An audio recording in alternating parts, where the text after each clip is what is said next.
Shut up and sit down. I am a radical libertarian. And we don't want the government to do a damn thing. The current state of politics is unsustainable, politically, economically. You deserve better. It is about supporting, platforming, and assisting the people who are out here actually doing the fight. You just take an issue that's important to you and do something. There you go. You are part of that declaration against tyranny. Because no one brings tear gas to a gunfight. This conversation gives me a little more hope for the future. The one, the only. Fight for liberty. This is the cherry on top. This is FSM. Hello, everyone, and welcome back to Fight for Liberty. We have a great guest, someone who is one of the first guests that came onto the show, one of the first people to invite me onto their show, one of my favorite people in the Liberty Movement and in the LP coming onto the show tonight. Super excited to introduce him again to you all. But first, as always, we're going to talk real quick about our key sponsors today, which is Zoom. Go beyond shrooms with Zoom. From Advanced Mycology, the makers of Shroom and Mycadelic Grow Bags, comes a clean, safe, legal, and pure tablet designed for meaningful experiences. Matocin is a natural psilocybin analog that provides a shorter, clearer trip with the same euphoric, groundbreaking effects, and most importantly, it is completely legal. You can go to zoomtrip.com to learn more about Matocin, dosages, and shipping info. That's XUMTRIP.com. And I cannot recommend these enough. These people that make them are some of the most genuine people I've gotten to work with who personally test every batch to assure quality experiences for their customers. You can get a nice tester pack of 4 for just $20 and go on over to advancedmyco.com to order yours today. If you use promo code FSM, you will get $5 off your first order. Again, go beyond shrooms with Advanced Myco. That's advancedmyco.com, promo code FSM. Now our guest tonight, he is a former candidate. He is a business guru. He is an author. He is coming on to tell us about his new book. Please welcome Mr. Todd Hagopian. Mr. Hagopian, welcome back to the show. Thank you, sir. It's been a long time. Yeah. So let's just jump right into it. And you've got a book, The Unfair Advantage, coming out today. Tell me, elevator pitch, what's the book about and why should people check it out? Sure. So it comes from my bout with bipolar and coming out of that and turning it into a management system. So it's actually a business fiction book about a gentleman who's struggling with his business, meets a bipolar billionaire who agrees to mentor him and help teach him the system on how to turn around a business really fast or really hard. And then he implements that hot system and turns around his business, and it goes through the frameworks kind of in a real life scenario so that you can see how the frameworks are put in place in a real life scenario and maybe come back to that when you're in your own business. So it's a little different than a dry kind of nonfiction business book. It puts you right in the action, so to speak, so that you can go back and remember how people dealt with it. That's really cool.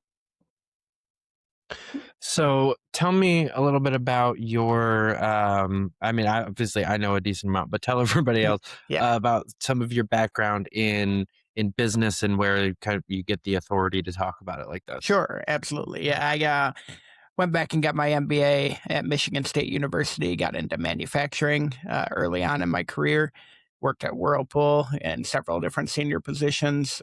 That was my first turnaround as I took over a division that basically was losing $175 million, so $500,000 a day.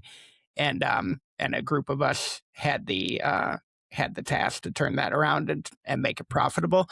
And I spent 4 years in that division in multiple roles and implemented a lot of these strategies and turned it around. And at that point, I kind of had gotten the taste for blood. Like I liked coming into bad situations and fixing them. And so then I moved on to ITW and worked my way up to global marketing director and then managed a business unit for them. They're Illinois Toolworks, large company that owns a bunch of small companies. So I was running a $50 million division for them. Berkshire Hathaway recruited me over to run a shopping cart manufacturer, which is actually the basis of this book, as a shopping cart manufacturer. Not based on Berkshire, but just because I knew all the terminology and I knew what machines were needed and I could make it very realistic. Then I got fired from Berkshire during COVID, like everybody else, and went out and bought my own business, doubled that business and sold it, and then moved back to JBT Morel, making $1 million food machines, and took that business and turned it around quick. So I've kind of gone through about 5 turnarounds and used this system throughout. But what really gives me the authority is I went about 15 years undiagnosed bipolar, and basically didn't know I was bipolar. So I was just kind of going through it and had the highs and the lows. And when I finally got diagnosed, when I finally realized something was wrong, they put me on the medicine. The medicine really worked, but it kind of took me completely down to neutral, and I had these real high highs and real low lows, and that had really driven my business success. And so I had to teach my brain how to manage in a bipolar method while staying healthy. And so I basically took all the stuff I was doing, the different ways I was thinking about things versus other people were thinking about things, and I systematized it and then came up with this system and kind of boxed it up. And then the last 3 out of those 5 turnarounds were me being healthy and implementing those turnarounds.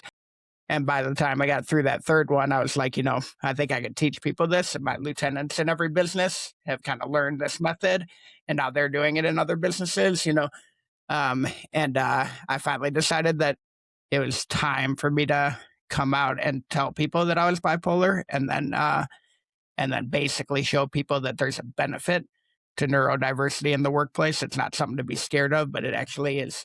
I'm not successful despite my bipolar. I'm successful because of it.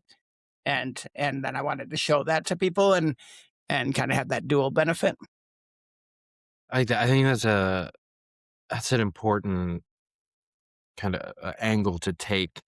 And it's interesting you identified it's something I've watched a few of my friends go through, whether it's bipolar, anxiety, or ADHD, a few of those things that, a lot of the elder millennials and Gen Xers definitely have, but went fairly undiagnosed until adulthood, is you learn how to mask it, how to use it, how to kind of weaponize it, and then you get diagnosed and you try to get better. Yeah. And maybe whether it's with medication or just like therapy and other things, as you start to get better, you start to lose what makes you in your own mind, even if not even talking about the actual side effects of some of these medications where you do lose your sense of self, not even that, just you lost your superpower. It really is. And I've written some articles about this, about neurodivergencies at work, because a lot of different ones that you mentioned have different superpowers, right? So bipolar, we work real hard, 22 hours a day for many years. We kind of bounce around, go real deep down a rabbit hole, might find some really cool thing of way to think about stuff or way to do something that you might not have thought of. OCD is super detail oriented, ADHD thinks outside the box. There's all these different ones that do have kind of a superpower attached to them. Usually it's a very small part of the disorder, and the bad parts of the disorder massively outweigh it. You know what I mean? So trying to treat the disorder does make sense. But, you when you get on the pills or whatever you do tend to lose that. And in my case, my whole business persona, my whole brand, my whole career had been built on these massive turnarounds that required, or at least I believed required, this type of bipolar thinking. And so when I got on the medicine, I always say, I turned from Tony Stark to Tony Stagnant. It was all of a sudden there's nothing. It was just I wasn't getting excited. I was looking at the goals I had set for myself, and for the first time in my career, I was going, how in the hell am I going to get that done? You know what I mean? Wow, why would I have committed to that? Reality? Every other year I would have been I'm gonna set a big goal, and I always say under promising and over delivering is for losers. I'm gonna set a big goal, and then I'm gonna over deliver on that goal. Hell yeah. And so, it really was a moment where I had to pick between sanity and success, I thought. And this is why so many people go off the medicine, right? And I'll admit there have been times in my career where I'm like, man, the next 3 weeks are going to be rough. I'm going off the medicine and I'm just going to work 22, 23 hours a day, and it's not a smart decision. But I have done that because I know that I can fall into that mode. You know what I mean? And that's when I really decided, because one time that didn't go so hot. So that's when I really decided, like, hey, I've got to find a way to mimic that while being healthy so that I don't ever make that mistake again. You know what I mean? Yeah. Yeah, I think we joke around a lot in the like liberty space about Yeah. weaponized autism. Mhm. And I think the key to it in a lot of cases is giving somebody kind of the space to have the not as you mentioned, for a lot of neurodivergent diseases, the costs outweigh the benefits. But a lot of those costs, at least in my personal experience and like my friends and the people around me that I watch, a lot of them are more societal. Mhm. And if you, from like a business standpoint or like an educational standpoint, if you're a teacher or a dean or something like that, if you can change up the system in a way that you can get rid of a lot of those negatives, you can empower those superpowers even more. Like somebody who both ADHD and bipolar similarly have crash days. We need more than a weekend after we've put in 365 70-hour weeks. Yeah. We need a 5-day weekend. Right. And unlike the normal person, that 4 or 5-day weekend is not going to completely kill us and make it impossible for us to go back to work the next day. We're going to get bored. Yeah. We're going to be itching to get back to work by that 4th or 5th day. We're going to be like, can I please just get back to that project? Yeah. You probably have started a business and like, how many of us have started a midnight business and then Dude, super tangent. The IRS website not working during non-business hours for you to register an EIN is one of the most savage but ultimately genius things I've seen the government ever do. 'Cause how many millions of stupid businesses don't get filed with the IRS because you can't do it? That's right. It's like they make you blow a breathalyzer before you hit the button.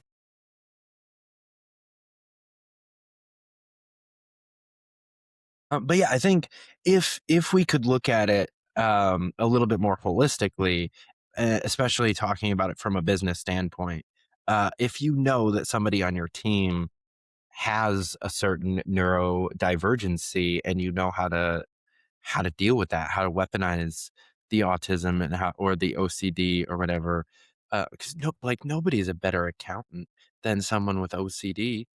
You will never find somebody better. You just have to know to like never give them the task of creating a spreadsheet. Right. Yeah. Because that'll break their brain. I had a fascinating conversation with a very young podcast host on neurodiversity for the youth. And one thing we talked about is exactly what you said, like these older Gen X's or younger Gen X's and whatnot. Like we were taught for so long to not embrace that, right? To not come out with it and to kind of deal with it on our own and drink yourself to sleep, and that kind of thing. And so one of the things that we talked about, though, is that the new generation is the complete opposite, right? They are very open, wear it on their sleeve. Something like 50% of Gen Y and Z, identify as some form of neurodivergent, and the problem is that they are working for people like me. that don't wear it on their sleeves and don't really even recognize it, and know people that kind of have that, but they get through it and they do just fine. You know what I mean? And it's just a really interesting dichotomy in the workplace right now where these younger folks kind of are talking about it a lot, and the older people are not at all versed in how to deal with it. To your point, like they don't think about it like, how can I use this? They, in many cases, if you come out as LGBTQ or you have some other, diversity, it's either celebrated or at least tolerated, or people know how to deal with it. With neurodivergence, they just don't know how to deal with it. The very first question they ask is, "How can I fix you?" You imagine somebody doing that to LGBTQ? Like, how can I fix you? Like, no, like it would be a really big problem, right? What they charge. So, but that's the very first thing they try and do with neurodivergence. And my message is you don't want to fix them. You want to learn from them. You want to put the right work in their place, like you said, and let other people learn the way that they're thinking. And it can be extremely, extremely valuable. Because again, like, didn't turn around these business despite, I turned around because of. So how did I do that? Like, what can you learn from it? I don't want you to have bipolar. It's not very fun. But if you can learn 3 or 4 frameworks and strategies that I do that you can adopt, then you can be really effective with it, Yeah. It still requires some oversight from the managerial perspective, right? If you've got an employee, you got a new Gen Z, younger millennial employee comes in, they're like, I have ADHD. And you know that from the beginning. You can't do like, not to get too dicey political, but you can do kind of what you're talking about with the LGBT stuff, where it's just like universally celebrated and whatever you say goes, because someone with ADHD is going to be bad at some things. It's like and very bad at some things, and they're going to need a little bit more attention to detail put on them, and maybe a couple more reminders about deadlines than your average employee. And you can't just, well, he said he needed a walk in the park, so he gets to walk in the park every day. Like, you can't just do well, they have a condition, so we have to. And I'm afraid that's where we're headed in a business world. So I much prefer what you're talking about, where it's like, okay, you have that. Let's talk about how to make you the most useful you could be. Completely different. 100%. Because, you're exactly right. I mean, the 2 ways I've seen it most often in business is, like you said, like, they have this, so they get this, you know what I mean? Or it's promotion time and somebody will do the whole, remember, they've got that one thing that every now and then, and everyone just kind of nods and no one says anything more because you're not allowed to, but everybody knows what's going on. You know what I mean? And what I tell people is I've seen that happen, and I don't like it, but I've seen it happen. And the best way to fight against it, and the thing that Gen Y isn't as good at, I think, is the older Gen X's that deal with this, is you don't want to always frame your disorder in a negative. And I feel like people tend to, like you and I both know people in the liberty space that are like, I'm sorry, I'm autistic. Like, no. That's 90% of the time they bring it up. It's because of something they just said, something they did, something they misunderstood. When I bring up bipolar, it's going to be when we win. Right? How did you do that? Well, my bipolar allows me to think outside the box, and I smashed an orthodoxy that we challenged that hadn't been challenged in 12 years. You know what I mean? And if you can frame your disorder in a positive way, or point out the things that benefited from it, at least as often as you're, saying the other thing, or make jokes about the other thing rather than sincerely ask for, accommodation all the time. And there are times when you should, right? You, like, to your point, you should be upfront with your boss and say, hey, these are the ways I work best. Not this is what I need. These are the ways I work best. You know what I mean? Email doesn't work for me. I need you to be a little more direct and tell me what you're looking for. You know what I mean? Like, that's a perfectly fine way of bringing it up. That's not an accommodation. That's a communication style. And if you can think about your disorder and put it in those terms, you're just going to be much more successful. And I'm not saying never say the downsides, because everyone knows they're there. You know what I mean? But emphasize when positive things happen because of the disorder, and then people will associate it with positive things. Yeah, one of my most difficult things is, so I'm still in the undiagnosed camp, but I'm pretty sure I'm on the ADHD spectrum, right? I hate remote work with a burning vitriolic passion. My ADHD D wants me to love it because, you know, you've got the freedom. I like the freedom of it. I like it in theory, but objectively, I need the peer pressure. Otherwise, I don't get my work done. Like I am a little unreliable if I'm just completely left to my own devices with like a checkup once or twice a week from a boss, and just like as long as I do the thing, like it's not a great system for me. I need a little bit of the peer pressure. I need to be able to just walk to a water cooler, say hi to somebody on my way back, and then like, you know, what are you working on? Oh, you're doing that. You're further along on your project than I am. I'm not, you know, like those little competitions and things like that. I need that to succeed. And you know, I flourish in an office space where, you know, remote jobs, it's not so great. And a lot of other people that are the exact opposite.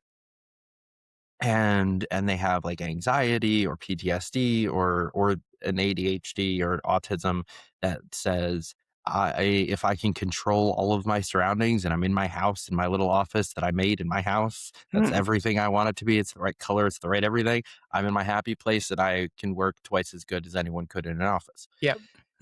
And to your point, if we are just focusing on the negatives and the accommodations, it sets I think a wrong end goal and like an incorrect North Star in that math.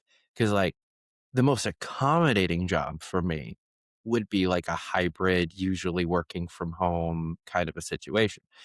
But that's not what's going to make me the best employee. And That's that's right. something managers need to be able to think through and address and talk about in the onboarding stages Yeah. a little bit better. Yeah, and it's so important. And I do think, you know, folks who have gone through it undiagnosed for a period of time are a little bit more in tune with the differences between having that diagnosis and not, you know what I mean? And how it's perceived and what, you know, how you're different than other folks. And so like when I came out as bipolar, it was kind of interesting. Like, you know, before nobody had a problem giving me 8 hours of work to go home because I was the guy that just worked all night. You know what I mean?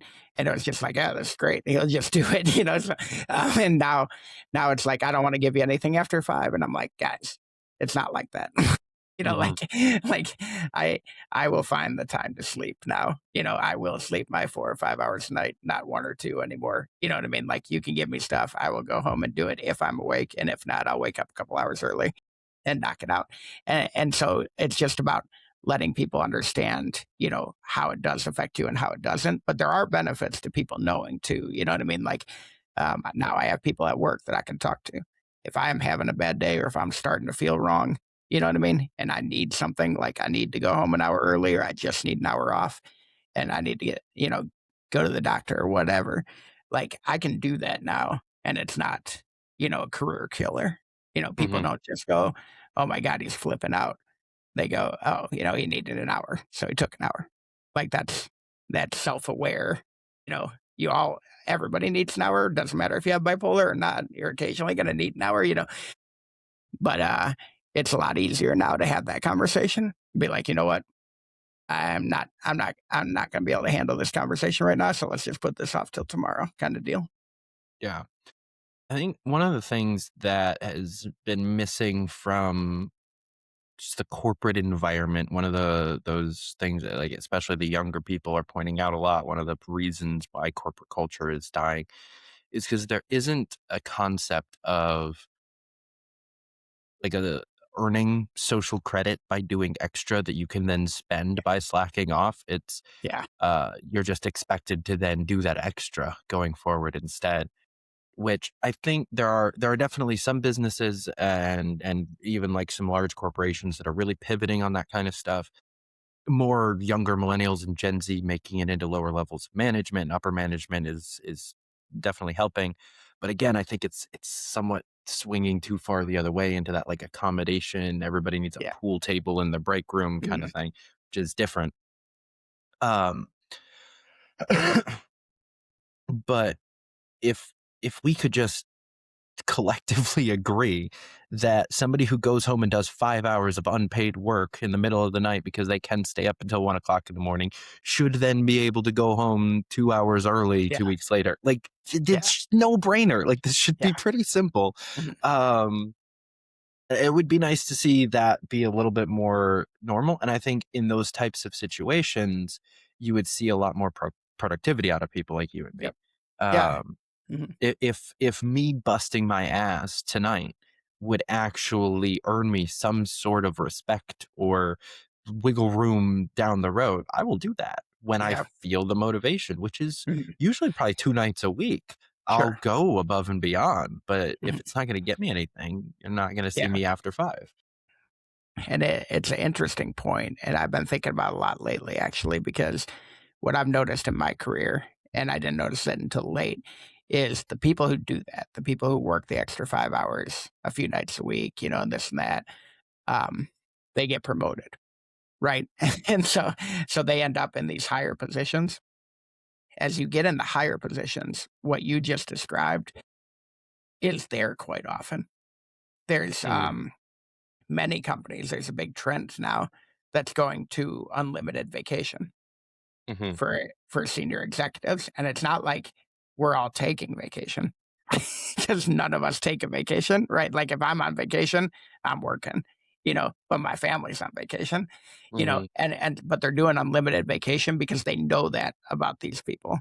They know these people can go up to Michigan and sit there in their mom's house and everybody's having a blast and they're at the table and they're engaging in conversation. And if a message pops in or an email pops in, they handle it, and if a meeting pops up, they go and they take the call. And so they've literally gone towards this unlimited vacation methodology, which I think is really interesting. And I can't get my head around it. We don't have it, but we've talked about it, and it's wild to me. But at the same time, it's true. It's like, there are days when I'm like, hey, I'm going to be working from Indianapolis. And my boss just like, okay. It's not like, what are you doing in Indianapolis? Why aren't you going to be at your desk? Like, he knows I'll be available all day. He knows I'm not going to cancel any meetings. And so I do think one thing that gets lost when you're younger is you don't realize that those extra 5 hours are going to pay off. And they do. If you do it consistently, you get the promotion over the other guy, and then eventually you get to a situation where you are allowed to do that stuff. You are allowed to, go. And I go to the doctor all the time. I can't remember the last time I told my boss I was going to the doctor. I just take off and go to the doctor, and come back. Nobody's ever worried about me putting in 50 hours a week, Yeah.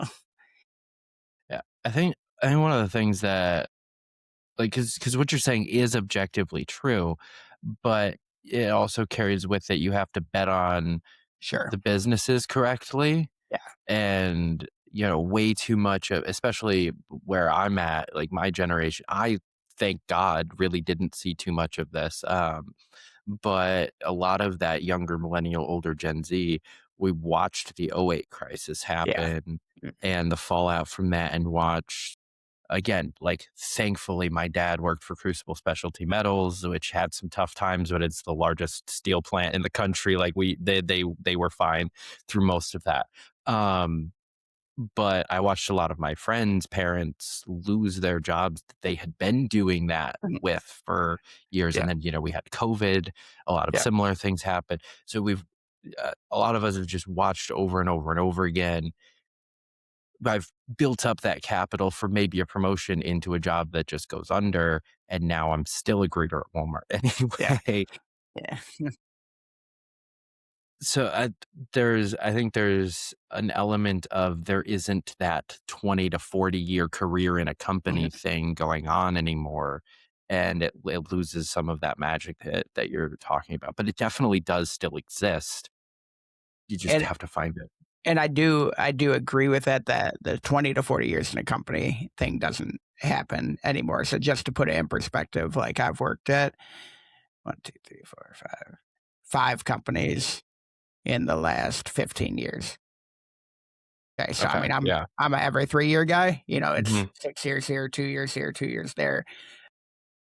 And when I move jobs, like there are jobs waiting because of the resume built. So that you do have to work on the resume portion, not just the internal company kind of like brand that you've built portion, right? I mean, when I got canned during COVID, I mean, it was it was $250,000 job. You know what I mean? Like it was not a small job, not easy to replace. Like, and I didn't end up as a greeter because you're kind of going through it and you're like, you're building this resume, you're building this brand, you know how to talk about what you've done, and the experiences that you get along the way are so much more valuable than just the brand that you build inside that one company.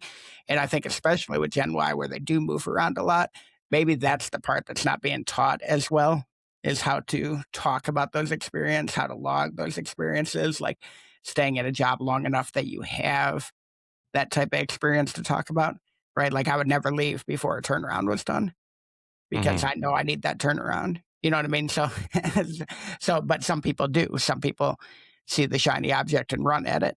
You know what I mean? And don't think about the question I'm going to ask when I interview you next, which is, why were you only there for 4 months? Yeah. So. Well, because it was another really cool job. I mean, I've done, and that's a super hypocritical critique from my perspective. I left probably the best job I've ever had for objectively the worst job I've ever had. And I we still all have one of those. kick myself in the ass on at least a weekly basis for that one, because I miss that job. There's a tiny, really shitty silver lining of the job. I probably would have lost it during COVID anyway, so I would have only had like another year in that office anyway. But that's beside the point.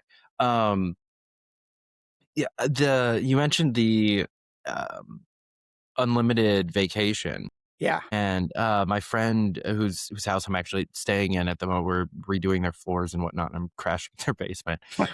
She has that at her job, and she's exactly the thing that you're talking about, where in the like 2.5 years she's worked there, she's taken like a dozen days off, even though she has unlimited vacation. I always told my wife, if we ever get it, it's going to be your unlimited vacation. Like, where do you want me to work from? You know what I mean? And like, I've never heard of it being abused, but at the same time, it's a great benefit. You know what I mean? Like if my wife wants to go to Mexico for a couple of weeks, we would go to we don't, but we would go to Mexico for a couple of weeks, and then I'd work from there. You know what I mean? Like, but I do know some folks who take advantage of it, and they're always on the road, and they're working from the hotel room. And okay, growing up, my dad had a sort of version of this long before it was a concept, obviously, where he only had like 2 weeks of vacation, or like maybe 3 weeks towards the end of being at that job, but he could work from home whenever he wanted. And which was rare, but he would, if it was a situation, I was homeschooled, and I have an older sister. My mom was a stay-at-home mom. But so if like one person had a doctor's appointment, or if like my mom had a doctor's appointment that she had to go to by herself, my dad would just work from home and do our schooling, and my mom would do whatever she needed to do. And then there were plenty of times where we would go on a family vacation, and my dad would kind of stagger it, where it was like vacation day, work from home, aka hotel, for like 2 days, while we did like boring kiddish stuff that he didn't want to do on the vacation, and then a couple more, and he would just kind of stagger it to where we would take a 2-week vacation that would only cost him like 5 vacation days, because we would do it on a holiday weekend, and he would milk the system. And I think that gave me a certain perspective growing up of a very spoiled possibility of just what I was going to have if I ever entered the corporate world, which was very much not what I got as like an entry level nobody coming into the corporate world. And sales is a lot different than IT. Oh yeah. I came in at pure commission was my first job, and that if you've never worked pure commission, you don't quite understand. what a sales job is really like. I don't even know if they have those anymore. I'm not sure if they're legal, but my literal last contract that I was working in November was a pure commission what's it? Okay. job. So they do. I was fundraising for a campaign. Oh, okay. Yep. But that it's definitely still legal in that world. I don't know about the sales world. I think Right. it depends on what state you're in. I think they have draws now where it's like you make 18 grand a year or something, you know what I mean? Like, and then you pay it back if you don't sell anything or something like that. I think I had that at the very end. They turned my commission into a draw. So I always liked like a base plus commission structure where, because again, there's some ups and downs. We're not neurotypical. There's I'm gonna have some bad weeks. And if you just fuck me in the ass on my bad week, then the next week isn't gonna be a good week. Yeah. Even if it could have been, but now I'm depressed and I'm broke and I'm struggling and I'm hungry and we're not having a good time anymore. And it also drives some bad behaviors, right? I mean, that's, the pushy salesperson, the salesperson that lies, like a lot of that stuff is driven off of the old commission only kind of hardcore strategies. When you have the base plus bonus or base plus commission, it's usually much better. Most of the business world now where I'm in has that structure. It's kind of like base plus target bonus. And you can usually overdrive or underdrive your target bonus, but at least you have an idea what it's going to look like and you know how to drive it. So yeah, I always thought it was crazy working in. So most of my finance background is in merchant cash advance, so like small business lending.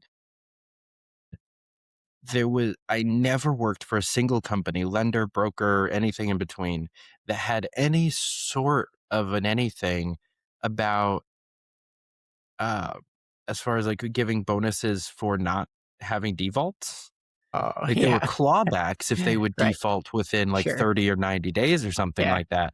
But I went 2.5 years in an industry with a 45% default rate where I had one out of all of the deals that I closed. And that was one that somebody was in the middle of, got fired, and I just carried over the finish line with a single phone call. Sure. And then they defaulted before, like they didn't even pay a single payment.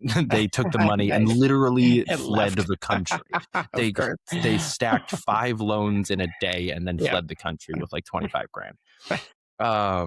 Isn't a lot of money to run. No, it doesn't seem like it. You'd have to go to the right country, I guess. Yeah.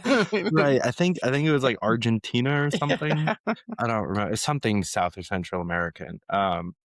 But that's the only default. And I'm like, I feel like I should have some sort of that definitely helped on the resume, like to your point about focusing on some things to pad your resume in a correct way. Yeah. But I felt like there should be some sort of a bonus if a loan gets paid out all the way. Yeah. And I might be skewed because I've worked for the larger companies, but they are better now at aligning incentives with what the business needs. You know what I mean? Like I think that as you get deeper into business and it feels like they put a lot more thought process into it. Now, sometimes I think they pick too many. I would argue that, there's 3 things usually that drive your business and they try and get cute and make 10 different incentives, 10 different things you get paid on. And it's hard to focus on all 10 of those things. So you end up focusing on the easy ones and letting the hard ones go. And those aren't always the right decisions to make for the business. You know what I mean? But in the sales world, it's much more like, here are the 3 things you got to knock out, and that's what you're going to get paid on. And those incentive alignment strategies really do make a huge difference for businesses as they determine whether or not you get the results. It's amazing what people do, for a few extra dollars, a few extra days off and stuff like that. Yeah. It's cliche, but some of those things like a free trip or even a fucking pizza party, as gay and cliche as that is, I will push harder to beat that team over there and get to eat pizza in their face. Yep. We in the past have used just free days off where it's just not even counted. It's just don't come to work and I've got you kind of thing. And it's amazing how much people like it. Just going from, especially when you're at like 2 weeks of vacation, you know what I mean? You get 10 and you have a chance to earn 2 or 3 extra days. Like, it's a big deal. You know what I mean? And just having your boss say, hey, we're going to be good. You take a day off, we'll cover you, and you get to do a 3-day weekend with your kid. You know what I mean? Like, it really does make a difference. And I always argue inside our org, like, it's free, as long as we're smart about it. We tell them, the approximate dates they can take, because we know that we're going to be good, then why not do that all the time? And just, and so we will do that, or we'll do like, hey, you work this 70-hour week because we really need you on this one project. We'll float you a couple other days off throughout the year, and you'll get paid for the 70-hour week. People love that stuff. Yeah. So I don't want you to give away too much of your book. First of all, I'll say toddhagopian.com/book. Go check it out. I think there are still some spots open to be in the first couple and get a free pre-order. I don't know if there still will be by the time this airs, but tell us some of the methodology that you lay out in the book.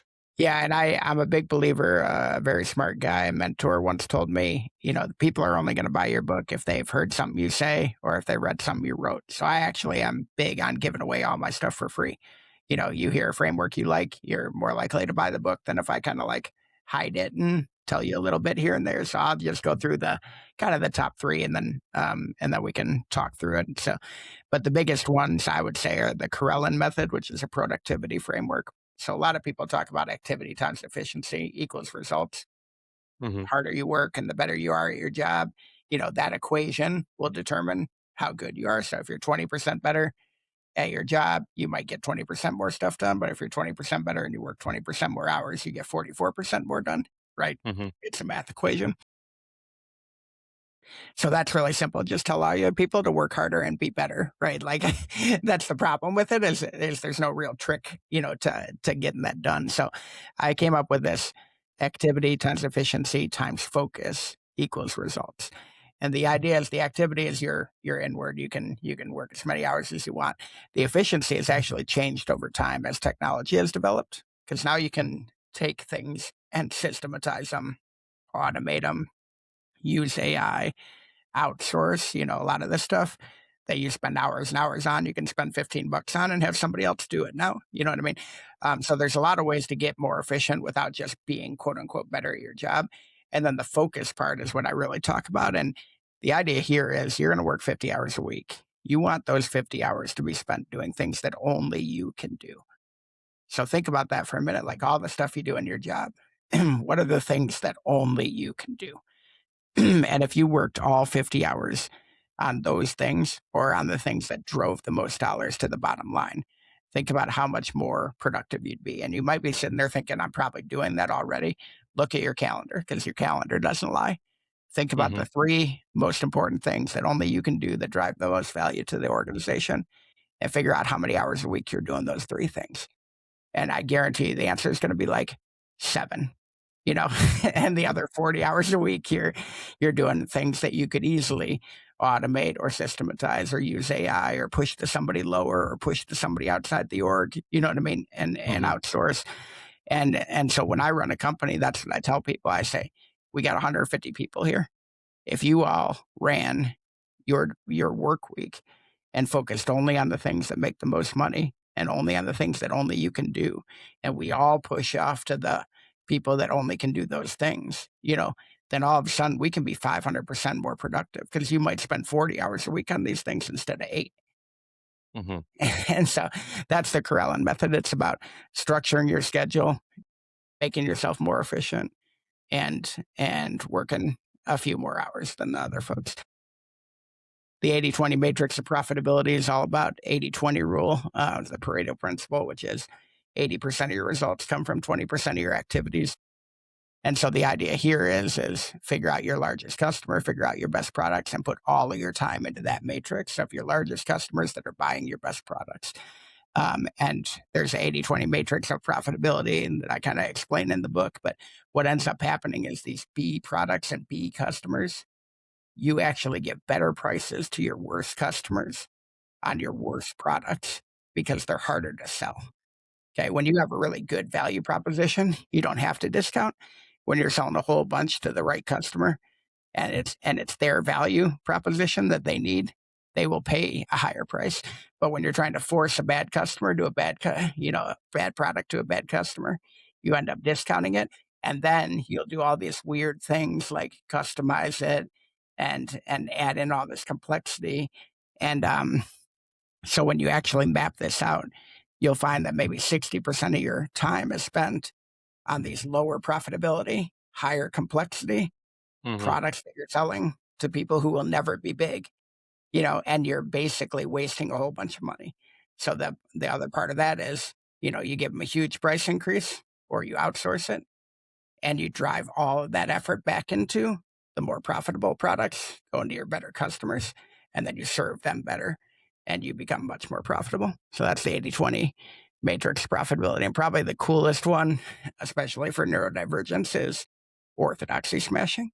So the best, this innovation method. So the best way to make money in this world, and you'll kind of think about a few companies that do this, is to take a really boring business, challenge an orthodoxy, something that everybody believes is true, and then completely change it, right? So Uber, food delivery, SpaceX, like all this stuff was things that nobody would ever do that, right? There were a million reasons that nobody did that. And then you smash an orthodoxy, come up with a different business process or business model, and that's how you make your money. So what I tell people to do is it doesn't have to be that dramatic. Like we launched a refrigerator in stainless only instead of all the colors. Now that sounds like a simple idea. The issue is that stainless is what people bought, right? So you discounted stainless, you had to discount the colors. And so stainless would make money still, but the colors, you'd lose money. So we started launching models that we knew we were going to discount, and we just didn't launch the colors. So we could keep them on sale all the time. And if a competitor wanted to match us, they would be losing money on their colors because they'd have to take it down.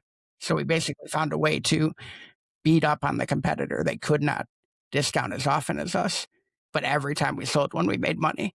And we broke orthodoxy that everything had to be offered in all colors, right?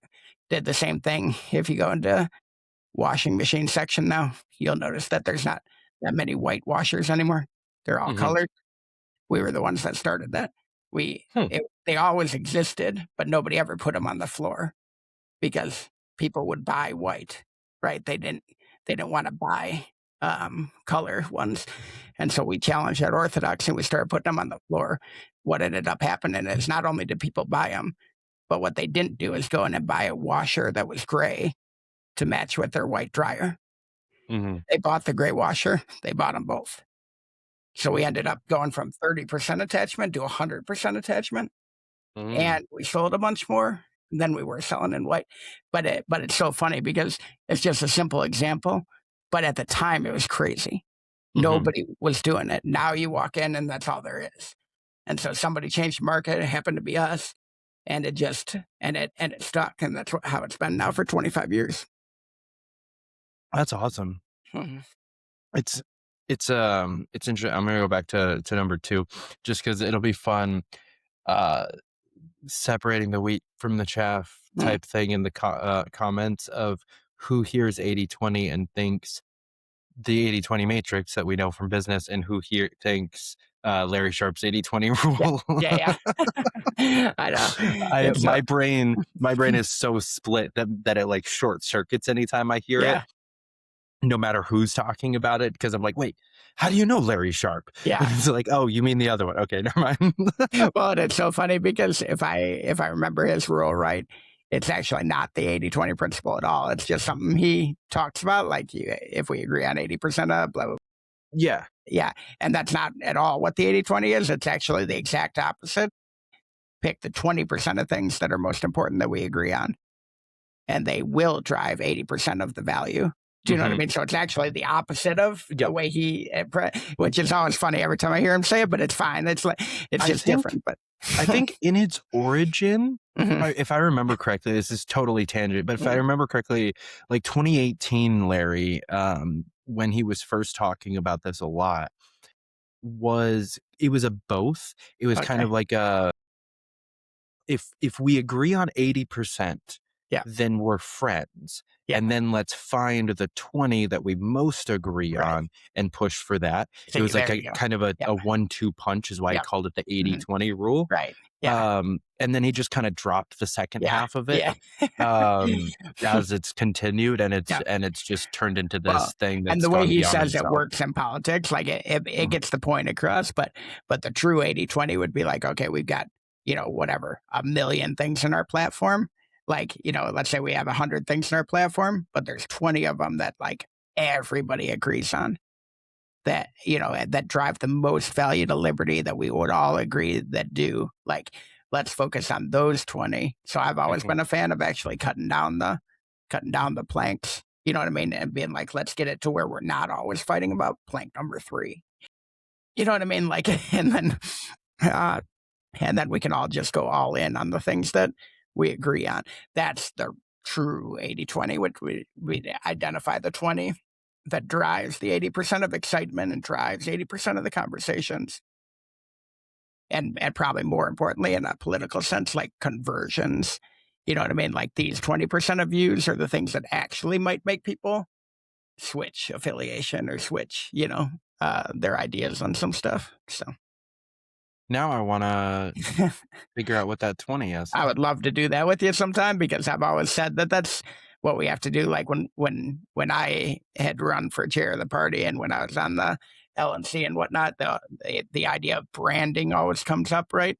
And just nobody knows what a libertarian is. Well, the branding aspect comes from the 20. People can always say Democrats care for the poor and they're willing to spend money to help them, right? Might not be true, but they know it. Republicans believe in lower taxes and smaller government. Definitely not true, but they know it. Guns. You know what I mean? Yeah, guns. You know what I mean? But there's like 3 or 4 things that they can rattle off that each of them mean. They can't do that with us because we have 100, right? Yeah. And so the idea of branding actually comes from that 20, and that's where you come up with your brand. And we're terrible at it. See, that's why I've always been adamant that the party shouldn't have a brand, because I think that's an inevitable problem. We're not going to solve that problem because libertarianism as a concept pertains to everything. You can have a libertarian answer to all of the issues. Sure. So we really can market on almost all of the issues. You know what I mean? And there's so many different things that have brought people in that we're never going to be able to narrow down to the 3 or 4 that the Democrats and Republicans do. So what I think we need to do is that candidates need to narrow it down to 3 or 4 each. Yep. And then the party just needs to amplify the fuck out of all of the best candidates. So it is actually still preaching 15 to 20 different issues, but you don't have to hear all of, but you hear the issue that you care about because that's what your algorithm feeds you. And then you go follow that candidate and maybe ignore the other 20 things that are coming out of the party. And you said a cool word there, which is algorithm. And I do think that the way social media feeds us data has changed that. And I do think that works better now than it did in the past, And we used to have a leader, I think he might even still be, I guess he's not chair anymore, but of the Oklahoma party. And he used to always say, candidates drive the bus. You know what I mean? And that was always his thing, is like the candidate is what's going to drive the recruitment, not the party. And we always had some good disagreement over that. But he basically made that same argument, and I basically said, well, there's a whole lot you can do to mess up a candidate if you don't have the right brand. You know what I mean? Which we've also seen in some other states. So Oklahoma was a little better. We didn't have those issues, but there is definitely some states that do. Yeah. But I do believe you're right. I mean, the when you get the most traction is when you do have a candidate that's talking about the right things, and the brand is amplifying those things. And so the question is like, does the party pick that, or does the candidate pick that, or does the party pick a handful and the candidate can make one of those his brand and the other 2, But I do like that where, candidates should pick their own issues. We don't want to become the Republicans where they only talk about the 3 things that they're going to talk about that cycle, and that kind of thing. I do think it would behoove most states, like at least like at a state or like a region within the state kind of level, to pick an issue Mhm. that all the candidates are talking about, and in the same way. It is very easy to say, okay, every candidate in the state of Ohio is talking about guns this year. Mm. Whether you're super hardcore on it or not, we're talking about guns. These are our talking points. Everybody's saying it. Here Yeah. it is. Don't you don't care what your other 2 or 3 are, Yep. but this Mhm. has to happen. And you see that, I think, nationally. You have seen the Republicans pull that in the last couple elections, right? Whether it's The border. men and female sports or the border, or and that kind of thing. So you've seen it, and what I always tell people is there's a reason that every brand in the country does it. It's not because all these business people are really stupid and don't understand. There's a reason that their brand jingle and that what that brand stands for. You know what I mean? It's because you've heard it 1,000 times. And Kleenex doesn't try and be, the cheapest way to blow your nose. They try and be the softest, like there's a thing, which Best way to toilet blow your papers, nose. which toilet paper is soft. They don't always also try and be the cheapest, or that if it works for toilet paper, it's going to work for the political parties. Like, people are certainly thinking more about toilet paper than they are about politics throughout the balance of the year. I guarantee you. What I mean? So, and they notice when they screw up. And so I think it's just funny that millions of brands do this, and they spend enormous amounts of money, and they pay people like me to come in and build that brand message. And we don't think it's that important. It floors me. And then we don't put anybody important in charge of it. It's whoever was popular enough to get 501 votes at the LNC. 500 votes decides what we're going to be known for 2 years. Gotta love that system. That's actually the context I was talking about to you the other day, and was your chair run? Because Oh, really? somebody was basically saying, like, regretting not voting for you, basically, and having not supported you, because in hindsight would have been the better shot. And honestly, I didn't support you either. I wasn't at that convention. I didn't endorse anybody for that race. I actually was. I had dropped out by the time the convention happened anyway, so it's fine. But it was. It's everyone's got great ideas, but you do need a following, and if people aren't going to follow you, then you're not the right guy. So yeah, which I think is a good thing to be able to articulate and understand and know, and be self-aware about. I think makes a stronger candidate in a lot of ways.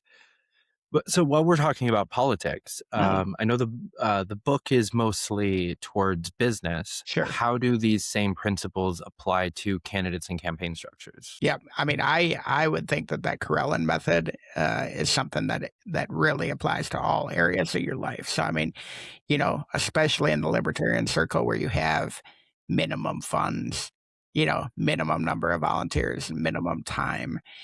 So when I ran in Oklahoma, a statewide election, for example, I was able to raise I think I raised like 14 grand or something. So it was pretty decent for a libertarian campaign, but still, and then set records with your vote total. Yeah, and that's the thing. It's like, how do you do it in a way to drive the most value, right? So so we did. I bought 2,000 email addresses. Most campaigns don't do that.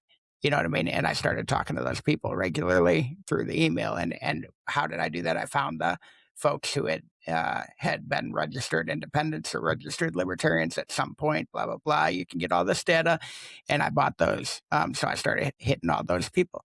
We actually did a big membership drive around that. So I gave those email addresses to the party and let them advertise to them. So now they're hearing from me and the party. We ended up doing billboards. And that was a really interesting strategy because we had to learn about, like, do we want to put up 2 billboards for 3 months, or do we want to do 11 for 3 days? Right. And so we ended up doing 11 for 3 days, and they were in all the major cities, and for the last 3 days of the election, when 80% of people are paying attention instead of 10%, that's what we did. We did a TV ad that got on. And so a lot of expensive stuff that most people would say is is really dumb. But if you do it in the right way and you calculate how many people you're going to hit, when you're going to hit them, it was all about making sure that every minute in business, we always say make as much money as you can every minute of the day. What we were focused on was like get as many voters' eyes on it when they care about the voting the most, right?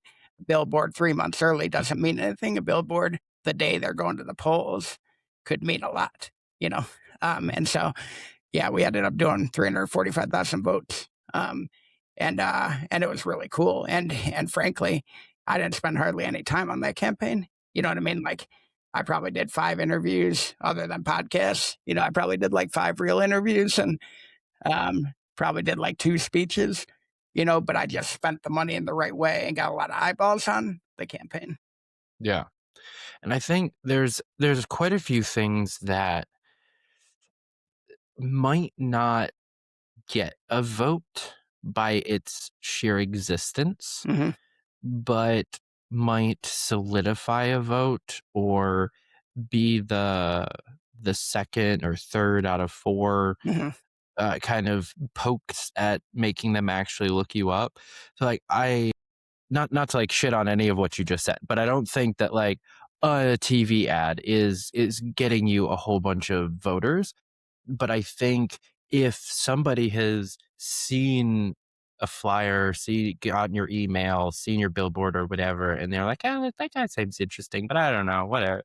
And then they see a TV ad that looks decent, and they're like, oh my God, he's okay, cool. I can vote for that guy. He actually is doing his shit right. Or they see a billboard, they're like, oh, he's out here. He's doing this. This isn't just a Facebook page or something like that. And similarly, like a lot of people say Twitter isn't real life. Like campaigning on Twitter doesn't win you elections. And that is a fact that we can look back at the last couple of elections. There's a few that have been won on social media, but it's very few. Yeah. You watch people with 45,000 followers get creamed by people with 1,200 followers across the country. But they at least have 1,200 followers. They have a Twitter. It's verified with a good headshot that is posting 2 to 3 times a week. They don't put much effort into it, but it's there because if you get a flyer from a candidate and then you go look them up and the first thing that's going to come up is Twitter. They've been SEO optimized for forever and it's not there. You didn't get their vote in most cases in today's day and age. And to tie it back to business, you have to kind of go through the customer journey, right? So like one of the things that we did was I said, I'm not going to spend any money until the ballots are printed, right? Because that's the first time anyone's ever going to be able to tie my name to anything specific, right? So the ballot gets printed. Everybody can go online and see their ballot. Now they say Todd Hagopian, libertarian. Oh, he's one of those crazy libertarians, right? So, like, that's the first thing they think. But to your point, then all of a sudden they see the TV ad, and then they see the AARP interview, and then they see, holy crap, he's got a billboard here. Then they go to another city, and they're like, oh, my God, another billboard. Like, it had a taggy, legalized success kind of tagline to it, that they can remember. Like, legalized success, what's that all about? Type in legalized success. What comes up? A YouTube ad, with Matt Kibbe. And you know what I mean? And it's like, and you just kind of take them through. And you take them through this kind of like, and that's probably out of all the business things I've ever done. I think that one has the most, that like a Brian Nichols podcast or something have like the most views, and they were just random ones, you know what I mean, that just kind of caught fire. But that legalized success one hit, and it's just, and then I had like a ad that I just put on, like it wasn't an ad, I just put it on YouTube that caused legalized success, and that had a bunch of hits because people typed it in and found it, you know what I mean? So that they're going through this journey, and you just put things where that's exactly what we do in business, right? Like, how do we make it so that by the time you get to the aisle, you're buying Campbell's soup? It's not an accident. we know all the things that you do prior to getting into that aisle, and then you buy the Campbell's soup, and so, but you got to think that way. Like, had I spent all that money before the ballots got printed, would anybody have remembered me once they saw me on the ballot? I don't know, but we jammed it in. First time you see the ballot, and then boom, boom, boom, boom, more expensive, really expensive at the end, so that you're getting the most eyeballs. And so, because you don't want that TV ad to be the first time somebody saw you, you want it to be the 9th time. And then they're like, oh, this guy's for real. He's a real candidate. He's not just a paper libertarian candidate.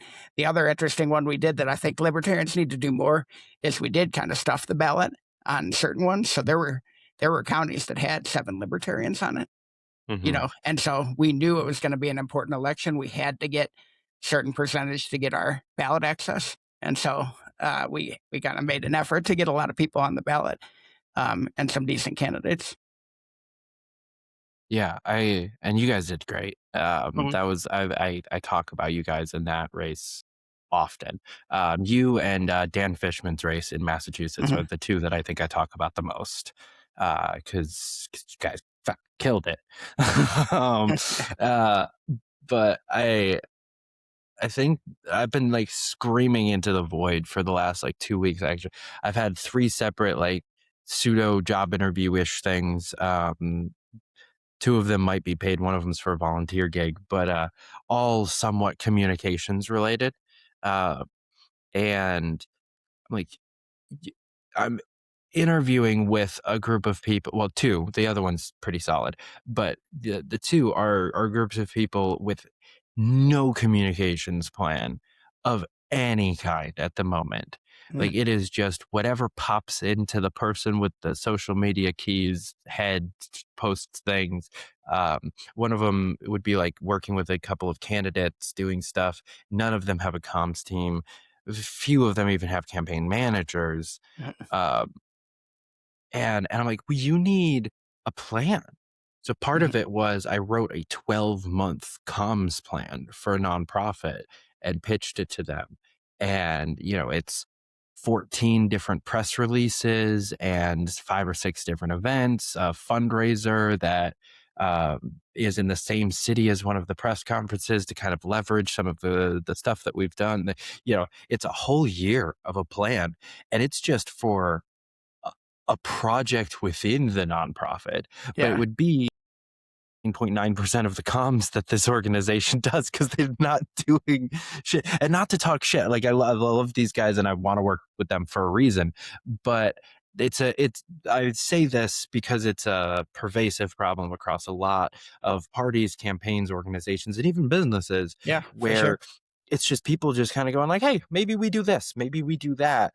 And they're not thinking through, like you're talking about, like the customer experience, how to lead them on a journey, how to tell them one story and then another story, then another story to bring them through this thing, how to hook them, get them excited, show them some results, then ask them for money. Right. Yeah. You don't just, we need to do a fundraiser. Okay, yeah, sure. Let's do a fundraiser in 3 months. Well, and it's so amazing. It's such an important conversation in politics and business and personal branding. I mean, if you were to go and Google me right now, what you're going to see right away is Todd Hagopian is a business transformation expert, blah, blah, blah, author, And I have trained Google to do all that. That wasn't by accident. It wasn't by just happening to, do the stuff I've done. It was by using wiki data pages and learning how SEO works and learning how AEO works and making sure that my keywords were right, and publishing on different websites that are going to get picked up by Google and turning my bio into something professional where it gets picked up every time. And so there's ways to teach Google who you are and what you're about.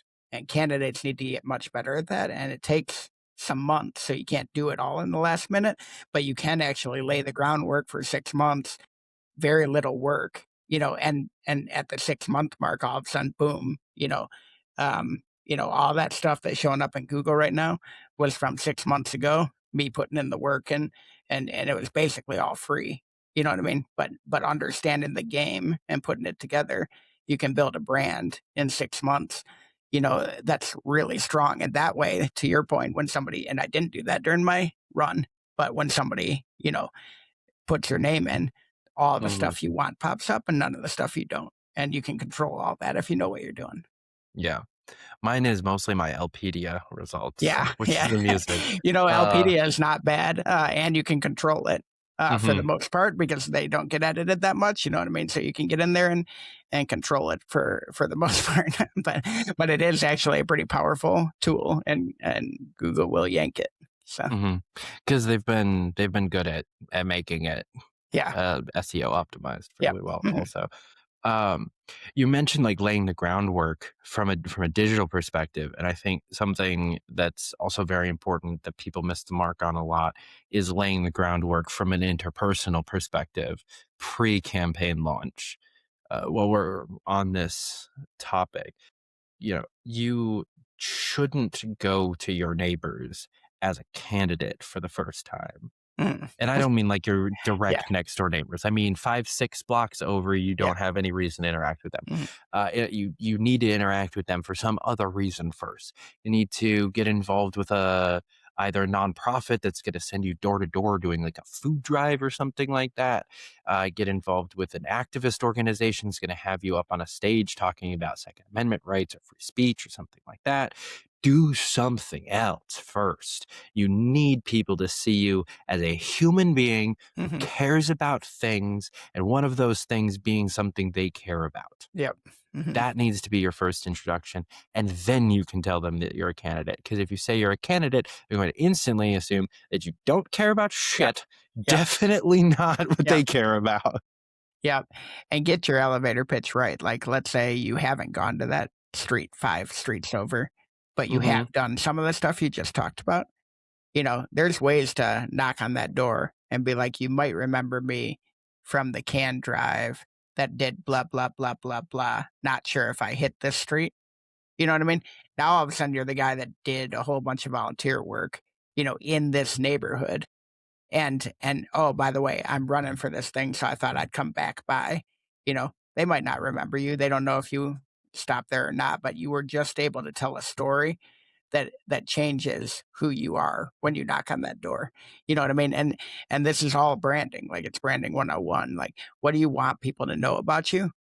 They're not going to do that unless you tell them. And so how are you going to tell them in a way that's not like, hey, here's my resume, and but yeah, hey, you might remember me. 4 months ago, I did a can drive. I was around in this neighborhood, and we ended up raising XYZ. Now I've decided that I really liked public service, and I'm going to run for office. Great intro. Way better than I'm a libertarian. You're a what? What's a libertarian? Okay, that's what we get when we knock on the doors, right? Often, very often, yeah.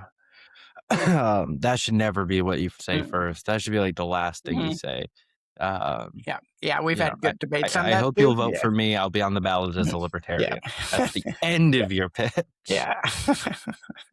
Maybe throw in an "as libertarians we believe" in the middle of your pitch somewhere also, so that they have a positive association between libertarianism and one of the like super positive parts of your pitch.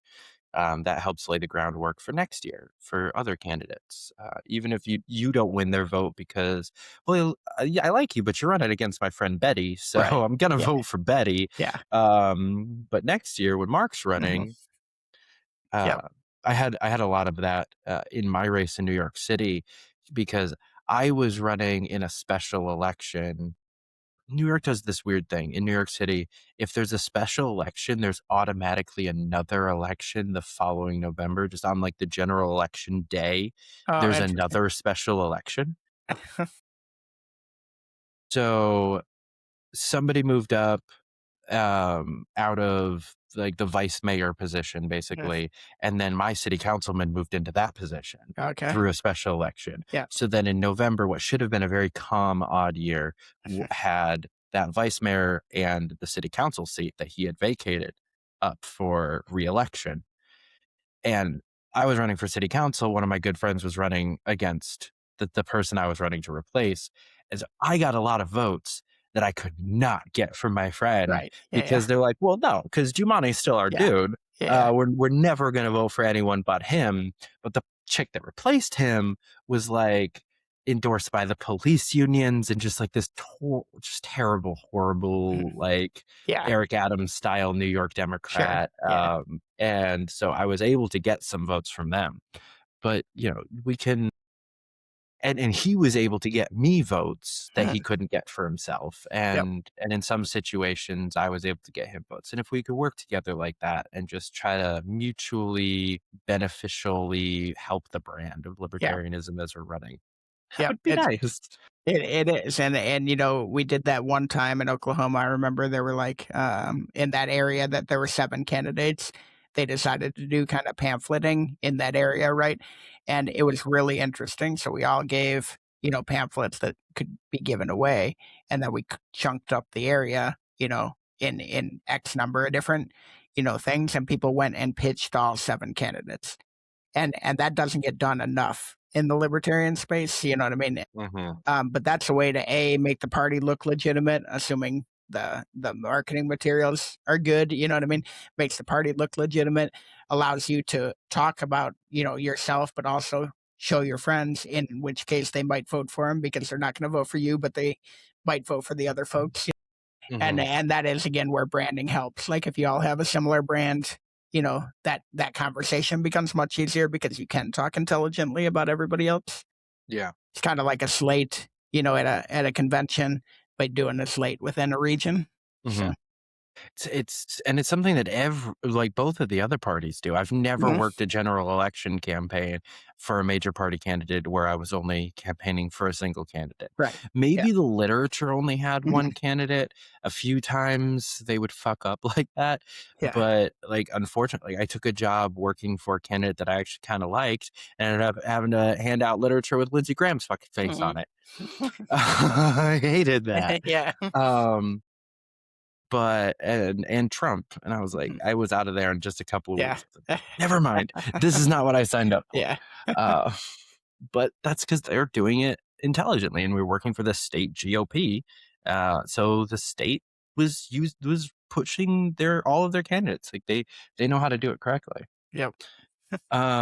Before I let you go, tell people again where to find your book, where to find you, how to ask you questions and annoy the hell out of you, and tell them why they should go buy the book. Yeah, absolutely. So, I mean, if you're in business, you want to learn how to turn around a business, you want to get big in business and make a lot of money, the strategies here are going to help you, whether you're a senior manager up through CEO. The book is called Unfair Advantage. It's on Amazon, Unfair Advantage, Weaponizing the Hypomanic Toolbox by Todd Hagopian. If you have business questions, toddhagopian.com has several hundred articles, again, talking about everything in the book, so you can get a lot of it for free at toddhagopian.com. You can contact me there. And then if it's political, probably Twitter's the best place because I cannot not comment. So go ahead and message me on Twitter, and I do enjoy a good debate here and there. So. Hell yeah. Guys, definitely go check out the book, check out some of the other articles, watch some of the podcasts and the interviews. Other than this, go back and watch ours from like 3 years ago. Yeah, that would be funny. I'm going to have to do that. And then come on back Wednesday night. We've got Amity Lee on 9 o'clock Eastern. And then definitely check out our sponsors links in the bio. Check out the GoFundMe that we just launched. And go support our sponsors. Todd, thanks so much for coming back on. This was so awesome. Hey man, thank you. This was great. All right, guys, we'll catch you back here next week. Until then, keep up the fight.